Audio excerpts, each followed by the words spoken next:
เต่าแลปางใต้มือก่อนนั้นมีป่าเถินลงตีหนึ่งจุ่มสัตว์ตั้งนำตั้งหลายอ่อนกันอยู่สร้างกินเศร้ามาจอมกันตีในป่าเถินนั้นในป่าเถินนั้นมีสัตว์ตัวไหลเลียนไว้เปียงปางใต้ไหลสีตัว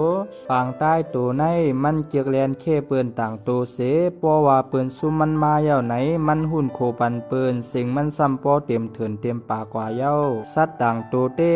ปอเกียกมันกาหือย้อนมันในทางใหญ่ปืนเฮียงนาเย้ากกว่าทางเรียกเจอสัตว์ต่างตัวเฮ็ดนั้นอาจจ้างมันก่อปางใต้ตัวในเฮ็ดนั้นเสข่าวปางใต้นั้นฮอดมาถึงหูเต่าตัวหนึ่งเต่าไรยินเย้าเต่าหู้ไรกำเหลียวว่ามันก็ตีเป็นก็อันเลียนเข้ปางใต้ไรย้อนสังลาป้อในซึ้งย้อนว่าปางใต้ตัวในมันเจึกถังเรียกเปิ้นนั่นเย้าถึงมาแทงวันหนึ่งเต่ามาจอมหาปางใต้กล้วยห้ำไรมาหบญาจุ่มสัตว์ต่างเมียวอ่อนตั้งเขาจึงทำเต่าตัวนั่นว่าย้อนสังเลหาปางใต้อยู่ว่าไหนเต่าก็ขึ้นตอบเขาว่าตีเลียนเข้กันตั้งปางใต้ว่าไหนสัตว์ต่างเมียวเจ้นั่นก็มือไรยินเย้าอ่อนกันตกใจโทนต่อลือสีมาเลียนไว้ป้อเปลี่ยนตาน่านย่างเข้ปางใต้ไรลูกก่อนก็เฮาเปลี่ยนเต่าตีให้ถือเลียนเข้ปางใต้ไรเต่าก็ขึ้นตอบว่าข้าใครปันตอนสอนมันในเสไปป้วนเขากว่าเปียดเย้าตาเทไล่กว่าทบหันปางใต้นั่นเต่าไรใจข้าวยำไปมาวันหนึ่งเต็มอ้าวเจ้าปางใต้มามีอยู่ที่ในลูกเขาจอมหาเจ้าปางใต้ตั้งวันเยาว์ในว่าในเสอีสังก็มาจอมหาข้าในห้ามาหาเฮ็ดสังเต่าขึ้นตอบมันว่าข้าไรยินมาว่าเจ้าก็เฮาเรียนไว้หนาในแลข้าก็ใครมาเรียนเคเจ้าก็เฮาต้วยนั่นนากำนั้นปางใต้ตัวนั่นไรยินเยาก็โคเต่าตัวนั่นว่าซึ่งเจ้าก็ห้าในหนาเตมาเรียนเคคาเสียงโคปางใต้ตัวนั่นก็หลังถึงตีสัตว์ต่างตัวป้อข้านหันนามันเต่าตัวนั่นก็ขึ้นลาดแทงว่าป้อไปไล่เข้กันต้วยเต้ตีไปหู้ป้อใครหู้ก็จ้ามเข้กันต้วยนั่นนาเจ้าก็ห้าว่าปางใต้ก็ตอบพร้อมจอมเต่าตัวนั่นเสว่าตีเลียนเข้กันตั้งเต่าในวันเมื่อพุกในเย้า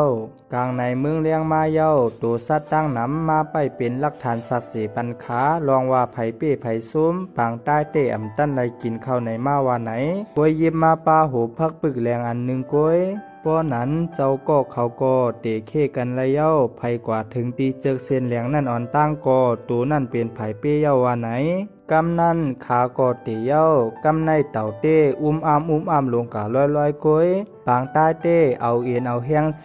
ขุนเลียนปัดลงกว่าไว้ปางใต้แลนลงมาตกครึ่งตั้งเย้ามันก็ขึ้นไหวด้วยตั้งหลังก็มันมุงหันเต่าเสียอีดมันก็ว่าต้าเก่าเวกินโหพักปึกเลียงเสกำหนึ่งก่อนล่าปางใต้ตัวนั่นก็มานางไตต้นไม้ต้นหนึ่งเสกินโหพักปึกเลียงมันอยู่ไหวเสมันกินเย้ามันขึ้นไหวมุงด้วยตั้งหลังแทงต่อเตมุงหันเต่าตัวนั่นอ้ามลงมาโกยปางใต้ตัวนั่นขึ้น10 ลาดแทงว่า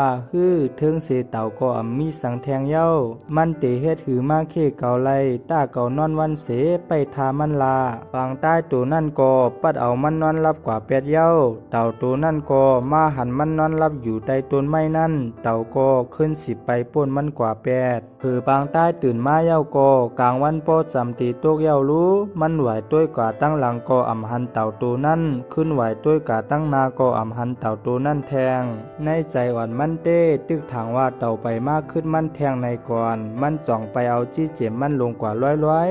มันกว่ามุงหันเต่าแทงกำหนึ่งเย้าเต้เต่าตัวนั่นก็ซ้ำปอตีป้วนเจิกเส้นเหลียงนั่นเย้าปางใต้ในตกใจเต้ว่าเสขุนเลียนมังก็มันตั้นขึ้นเต่าเย้ารู้ห้องปางใต้ตึกเอาเอ็นเอาแห้งเสเลียนลงมาอยู่นั่นเต่าซ้ำป้อป่วนเจิกเส้นเหลียงนั่นกว่าเย้ามีสัตว์ตั้งนำตั้งหลายอันไล่หูหันจ้อมลองว่าเต่าเอาเป้ปางใต้ไล่ในเส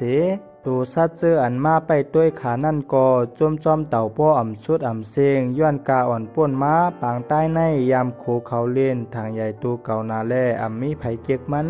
ปางใต้ก็จุกมองใจเสด้วยเจอเขาอยู่เต่าตัวนั่นก็จึงไปมาเสลาตีปางใต้ว่าเจ้าก็เฮาหันเย้าใจห้าว่ามีสังอันลองใหญ่เปี้ยงลองตั้งใจแลตั้งคัดใจไหน